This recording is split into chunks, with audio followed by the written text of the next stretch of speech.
بسم الله الرحمن الرحيم إنا فتحنا لك فتحا مبينا ليغفر لك الله ما تقدم من ذنبك وما تأخر ويتم نعمته عليك ويهديك صراطا مستقيما وينصرك الله نصرا عزيزا هو الذي أنزل السكينة في قلوب المؤمنين ليزدادوا إيمانا مع إيمانهم ولله جنود السماوات والأرض وكان الله عليما حكيما.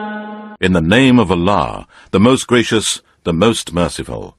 Surely we have granted you, O Muhammad, a manifest victory, that Allah may forgive you your sins of the past and future, and complete His favor on you and guide you on the straight path, and that Allah may help you with a strong help. It is He who sent down calmness and tranquility into the hearts of the believers, that they may grow more in faith, adding to their present faith. And to Allah belong the hosts of the heavens and the earth, and Allah is ever all-knower, all-wise. ليدخل المؤمنين والمؤمنات جنات تجري من تحتها الأنهار خالدين فيها ويكفر عنهم سيئاتهم وكان ذلك عند الله فوزا عظيما ويعذب المنافقين والمنافقات والمشركين والمشركات الظانين بالله ظن السوء عليهم دائرة السوء وغضب الله عليهم ولعنهم وأعد لهم جهنم وساءت مصيرا ولله جنود السماوات والأرض وكان الله عزيزا حكيما.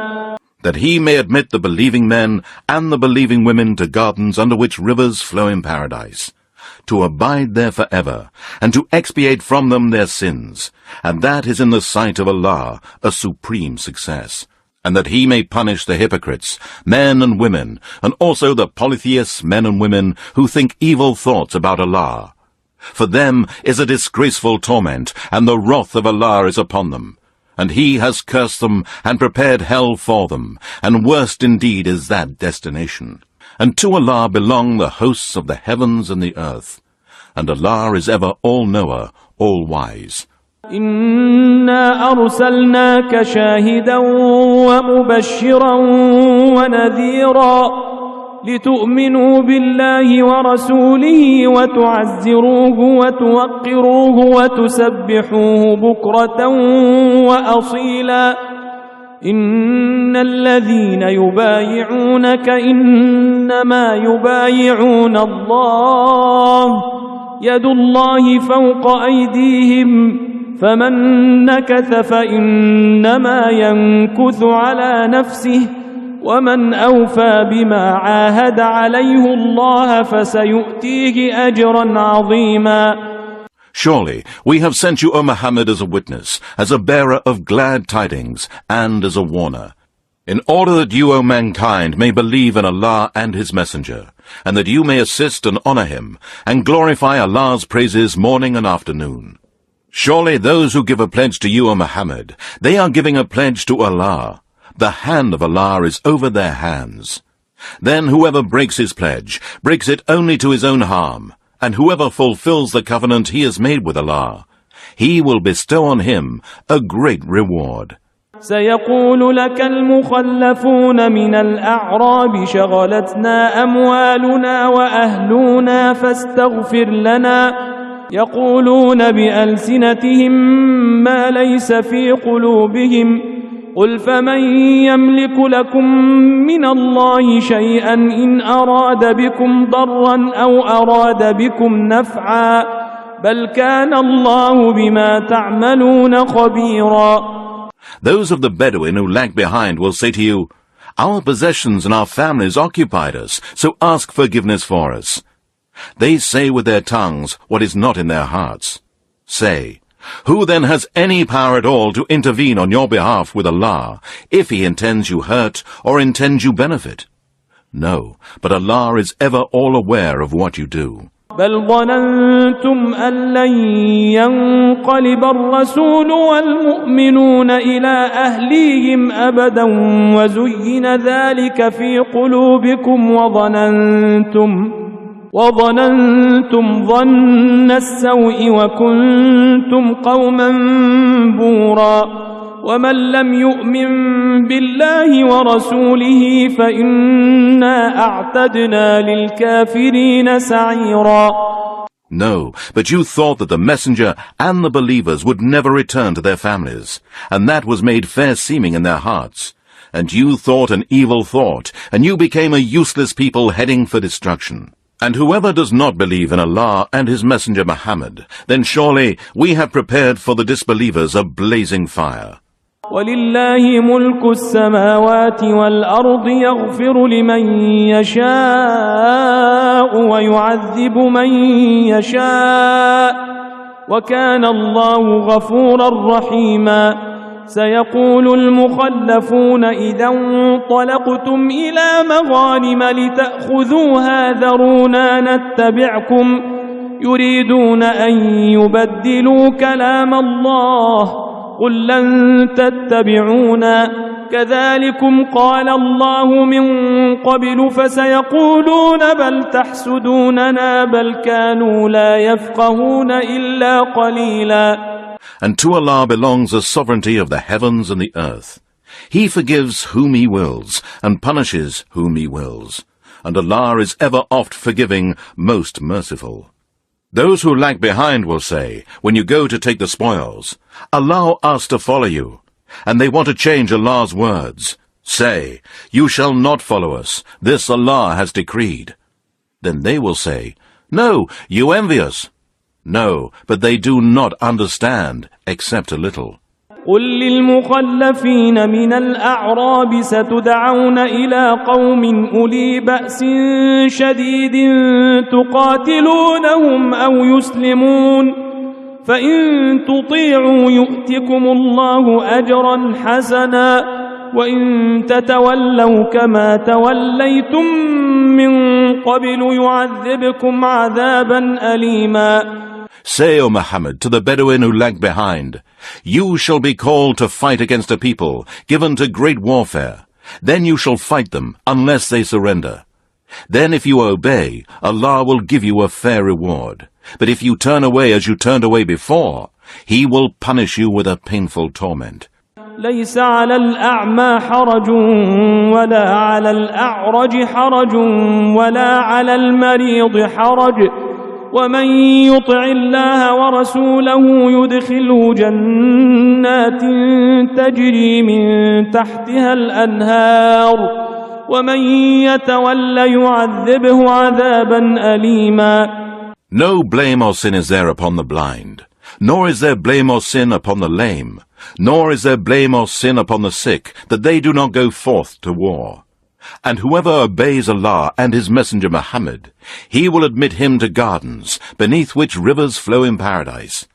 And whoever turns back, He will punish him with a painful torment. لقد رضي الله عن المؤمنين إذ يبايعونك تحت الشجرة فعلم ما في قلوبهم فأنزل السكينة عليهم وأثابهم فتحا قريبا ومغانم كثيرة يأخذونها وكان الله عزيزا حكيما.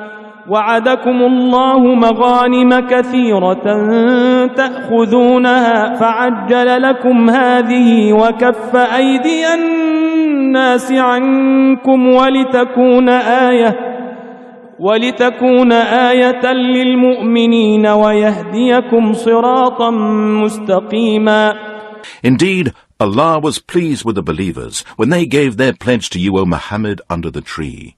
He knew what was in their hearts, and He sent down calmness and tranquility upon them, and He rewarded them with a near victory and abundant spoils that they will capture. And Allah is ever almighty, all-wise.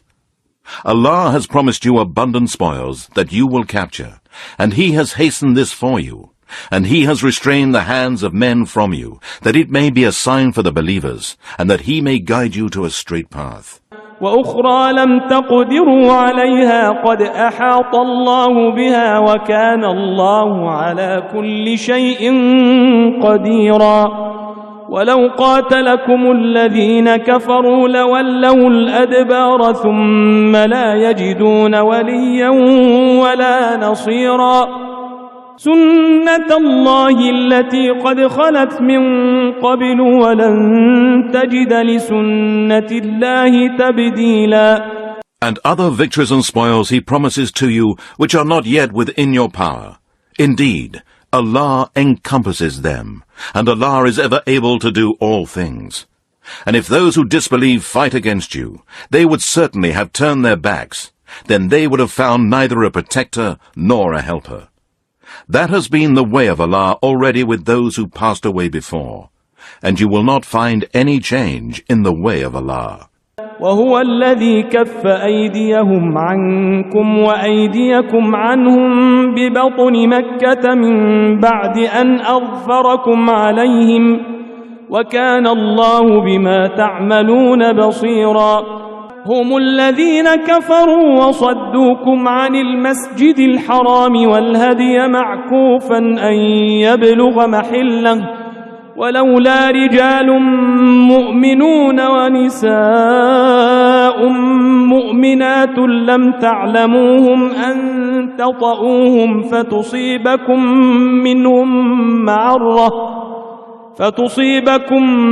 منهم معرة بغير علم ليدخل الله في رحمته من يشاء لو تزيلوا لعذبنا الذين كفروا منهم عذابا أليما. And it is He who has withheld their hands from you and your hands from them in the midst of Mecca, after He made you victors over them. And Allah is ever the all-seer of what you do. They are the ones who disbelieved in the oneness of Allah, and hindered you from the sacred mosque at Mecca, and detained the sacrificial animals from reaching their place of sacrifice. There were believing men and women within the enemy camp, whom you did not know, and you were about to hurt them unknowingly. Allah thus brings into His mercy whom He wills. If the believers and the disbelievers had been apart, we would have surely punished those of them who disbelieved with painful torment. إذ جعل الذين كفروا في قلوبهم الحمية حمية الجاهلية فأنزل الله سكينته على رسوله وعلى المؤمنين وألزمهم كلمة التقوى وكانوا أحق بها وأهلها وكان الله بكل شيء عليما. When those who disbelieved put in their hearts the pride and haughtiness of the time of ignorance, Allah sent down His calmness and tranquility upon His messenger and upon the believers, and made them stick to the word of piety, and they were well entitled to it and worthy of it. And Allah is the all-knower of everything. لقد صدق الله رسوله الرؤيا بالحق لتدخلن المسجد الحرام إن شاء الله آمنين محلقين رؤوسكم ومقصرين لا تخافون فعلم ما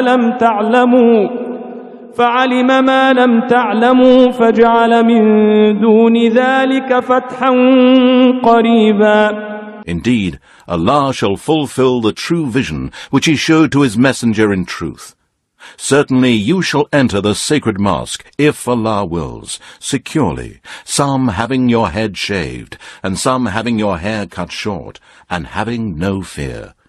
He knew what you did not know, and besides that, He granted a near victory. هو الذي أرسل رسوله بالهدى ودين الحق ليظهره على الدين كله وكفى بالله شهيدا. It is He who has sent His messenger Muhammad with guidance and the religion of truth, that He may make it superior over all religions. And all sufficient is Allah as a witness. محمد رسول الله والذين معه أشداء على الكفار رحماء بينهم تراهم ركعا سجدا يبتغون فضلا من الله ورضوانا سيماهم في وجوههم من أثر السجود ذلك مثلهم في التوراة ومثلهم في الإنجيل كزرع أخرج شطأه فآزره فاستغلظ فاستوى على سوقه يعجب الزراع ليغيظ بهم الكفار وعد الله الذين آمنوا وعملوا الصالحات منهم مغفرة وأجرا عظيما. Muhammad is the messenger of Allah, and those who are with him are severe against disbelievers and merciful among themselves. You see them bowing and falling down prostrate in prayer, seeking the bounty of Allah and His good pleasure. The mark of their faith is on their faces, from the traces of their prostration during prayers. This is their description in the Torah, but their description in the Gospel is like a sown seed which sends forth its shoot, makes it strong, and then becomes thick and stands straight on its stem, delighting the sowers, that He may enrage the disbelievers with them. Allah has promised those among them who believe and do righteous good deeds forgiveness and a mighty reward in paradise. صدق الله العلي العظيم.